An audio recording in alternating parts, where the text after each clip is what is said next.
narcissists never admit to being wrong.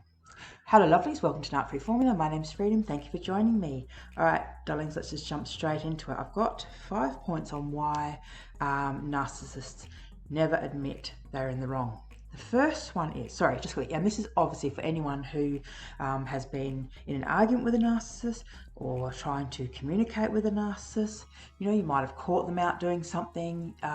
You might even have evidence, literal, receipts as they call it, literal evidence, whether written, verbal, whatever, and yet the narcissist will still deny.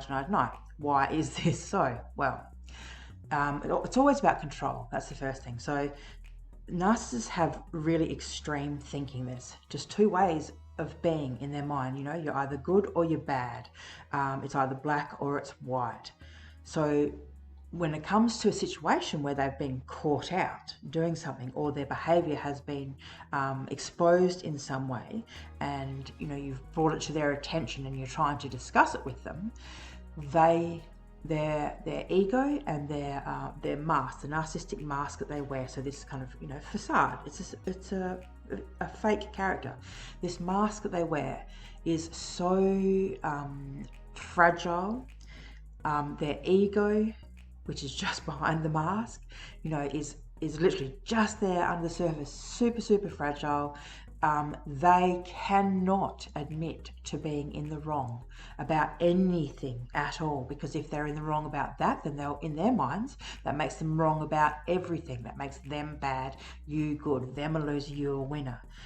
They don't have that kind of nuanced capacity to think in the grey zone and say, well, I might be wrong about this, and yes, I've done the wrong thing here, but I'm right about this other thing, so that's okay. I'm still a good human being. That's not how narcissists think. Like I said, that this is one of the reasons why they attack people so often, because they, in their minds, once again, they are good, you are bad. So if you're good, then what does that make them? So they have to make you the bad party, no matter what, no matter how much evidence you have, no matter what.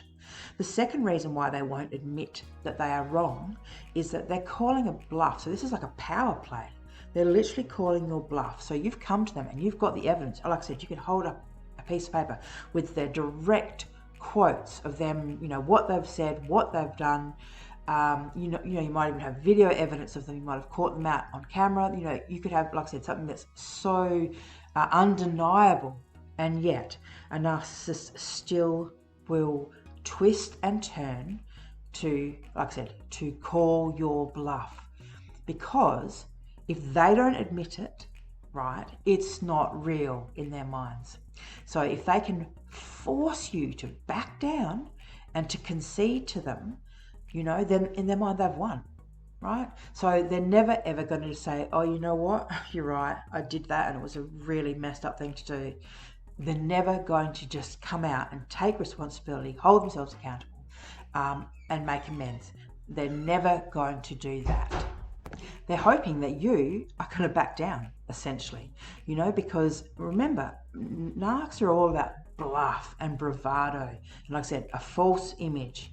So, if you, like I said, come to them with something that's real, in their mind, they can override that. They can bluff over it, and if you turn around and accept their lies or their manipulations, then in their mind, it never happened at all. Like they were never that thing at all that you said.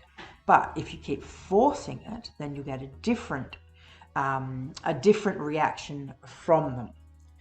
The next stage is where if you do keep forcing it, is point 3, where they'll create kind of elaborate stories as to how it is that you actually came about this information, or what's actually going on here. Because it's not obviously, they're going to try and make it out that it's not about what you said it's about. It's obviously about something else, So for example, if you come to them and you say, I've caught you out cheating, right? This is a classic example, right?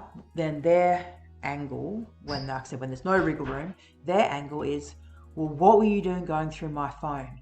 Why are you being so sneaky? Or why are you so jealous and insecure?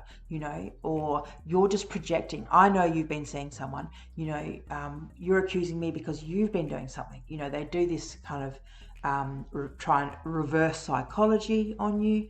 Like I said, they'll create elaborate stories about your motivation for even bringing it up. Or you're just saying this to me because you're jealous. You've never wanted me to be successful. You hate it when I'm doing well, blah, blah, blah. Anything that is, like I said, any kind of story that in their mind just makes it's so much more palatable to them, because once again, then they have then they have control over the narrative. They can say, instead of them facing the fact that, yeah, maybe they are abusive, or maybe they have been caught out, instead of facing that, no, they want to twist the story and then be, having, like I said, this different narrative where it's like, in their mind, they're like, oh no, I've caught them out. They were trying to say bad things about me. But because I'm so smart or whatever, I've caught them out. I'm actually the victim here. These people are doing this to me. That kind of thing. Like I said, absolutely elaborate stories, because the other thing is, as I said before, with their ego, that ego is so fragile. They can't admit if they've made a mistake, if they've overlooked something, if they've done something wrong, if they've been caught out in any way. They just can't handle being held to account by anyone at all. All right, so that brings me to point number 4. They will minimize anything before they take accountability for it. Or sorry, not before. They won't take accountability, so they'll minimize. So they'll say, like for example, like I said, if you're accusing them of being verbally abusive, for example, they'll say, well, at least I never hit you. Like that's abuse. I'm not an abuser. That's abuse. I didn't hit you. So they minimize and try and compare their behavior with more extreme versions of bad behavior. So you think, oh, well, yeah, at least he didn't hit me. I mean, it's okay, because he only just swore at me and called me names and put me down and said mean things, but, at least he didn't hit me, right? So they're very, very clever with this. Like I said, they minimize it, they'll change it, they'll say that, that somehow you were deserving of it because you said something wrong to them or you did something wrong to them. But the thing is, healthy people don't abuse other people. Healthy people don't use any excuse to abuse other people. Abusers abuse people, and they always find justifications for their abusive behavior. So just remember that, because like I said, you can tell a lot about a person's personality in the way they treat everyone.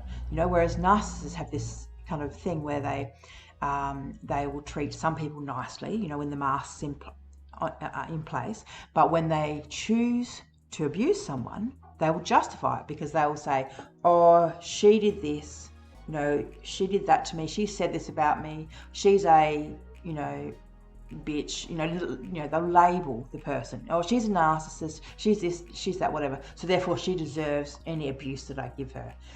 As I said, that's not how healthy people behave. Healthy people don't like abusing other people. All right, point number 5.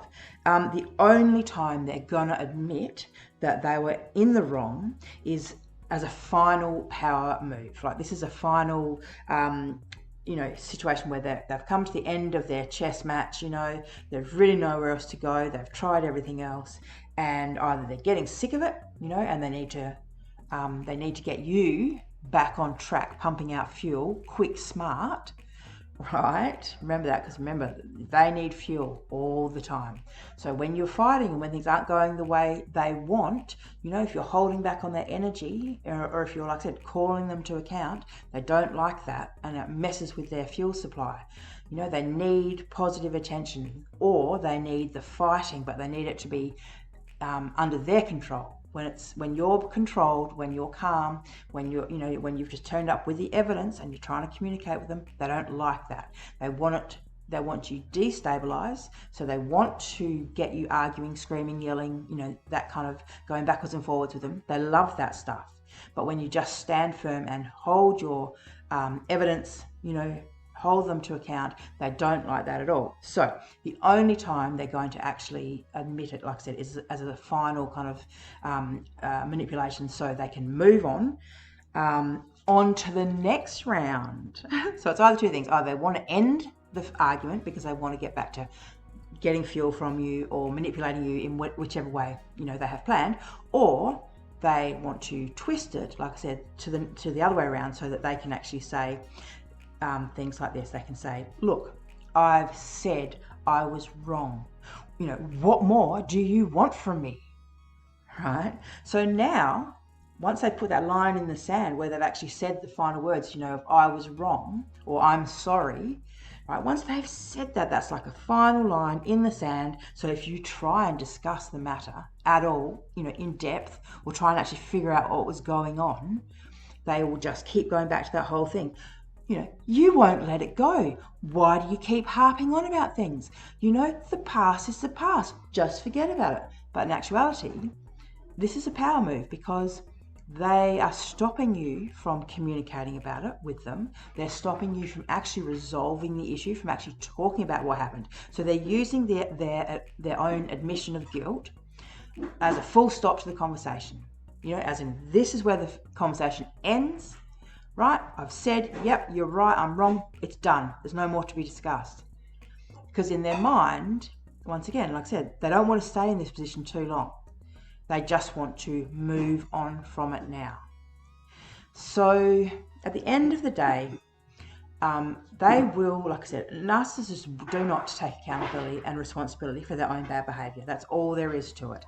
Everyone else can see it. It's on display, but they won't see it. They can't see it. They won't allow themselves to see it, and they won't allow it to be drawn to their attention. They will do anything other than be exposed for who they really are. And, you know, keeping that mask in place, that's a bit of a full-time performance for them. You know, they actually have to work hard to keep that mask in place, and they can't have it being threatened. So if you're having these kind of arguments with them where you are exposing them essentially, you know, it actually puts a timer on your relationship or on your situationship, because no one ever actually has a real relationship with a narcissist, but it puts a timer on it, because once they are getting, you know, a clue that you're figuring them out, right, they know it's only a matter of time before you really figure them out and before you actually, you know, end things with them. So that has now put you, like I said, your situationship with them on a timer. They will be trying to source new supply if they weren't already. And as I said, and they will probably, as narcissists do, you know, just continue taking no responsibility, always blaming you, and making you work extra hard to keep them happy, essentially. All right, darlings, listen, you know the deal. Time to get nut free and stay nut free. These people are not worth it in any way, shape or form, in any kind of relationship, whether it's a partnership, whether it's a friendship, whether it's co-workers, whatever. You know, it's not with a narcissist. It's all a facade. You know, that mask, it's an act. In fact, I'll be doing a video